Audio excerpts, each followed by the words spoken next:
A lot of alternatives, though, they're very hard to get out of. They're illiquid. There are some ways to get liquid, daily liquidity in alternatives in certain funds, but in probably most cases, Joe, they're hard to get out of and can be a little tricky to invest in, I would say. We got Andrew from Ohio.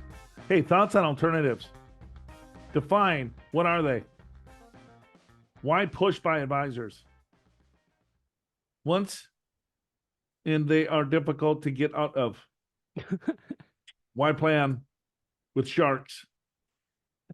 Does it make that much of a difference, percentage? Question mark. I'm just reading verbatim here. Yeah, Yep. you did. Gone verbatim. This is what we get, folks. Why play with sharks? Yeah, well, I enjoy playing with sharks. Okay, alternatives. There's all sorts of different flavors of alternative investments.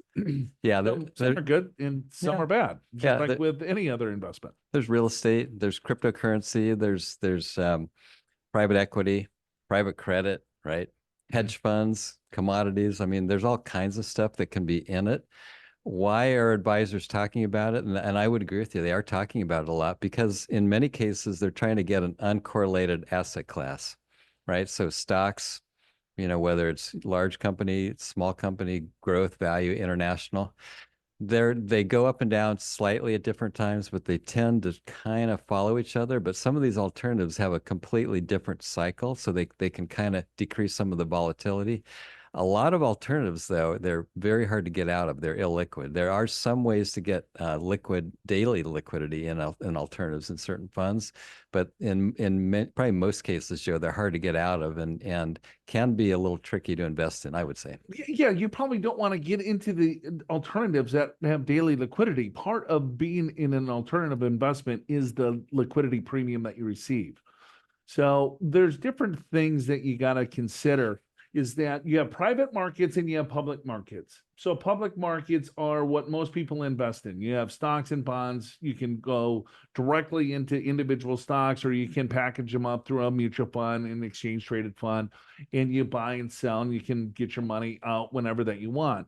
But then there's also private markets. So, smaller companies, they're not traded on the exchange, but they also want capital. So they are going to go get some capital through a private equity firm. So they're going to, give business owners some cash for them to continue to build and grow or have a liquidity event. Some of those companies do very, very well, and you're going to receive a pretty high expected rate of return. But also, they're very small companies in some cases, and a lot of small companies tend to fail.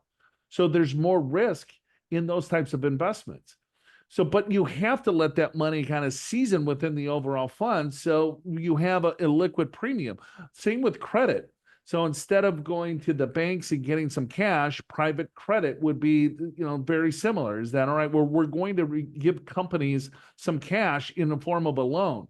We're going to be able to charge maybe a little bit higher rate of return because there could be more risk involved in this particular company because, again, it's a startup. They're smaller companies. But to get access to these types of investments, you have to go to the private markets. As Al says, I mean, there's some really good ones and some really bad ones, but you just have to do your due diligence and work, I think, with a professional that understands how all of this stuff works. And then there's all sorts of you could go into like reinsurance. That is totally negatively correlated to the overall markets.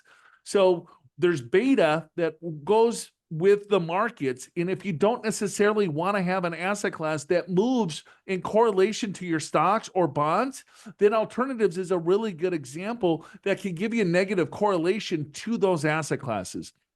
So I think you will hear more and more about alternative investments. I think most people should be thinking about it depending on the size of your portfolio. But if you go with a total liquid, I think there's some good ones and there's some really bad ones because you lose all of the return that you would receive if you were illiquid because of the fees and costs to package some of this stuff. So again, there's no real good or bad. And I don't know if you're swimming with the sharks because they want to do alternative investments. Yeah, you could be. There could be some sharks out there. What else did he say? Why play with the sharks? Yeah. Well, does it make that big of a difference? It could. But you can't. I like alternative investments. I'm going to say slightly different. I think the average investor, you don't need to get involved with them. I think if you're more sophisticated, you've got extra assets, you want to try a few different things, then sure. I think the average investor does just fine with stocks and bonds. That's what I think. All right, there you go. Show's Got Your Money Wealth. You got to take a break.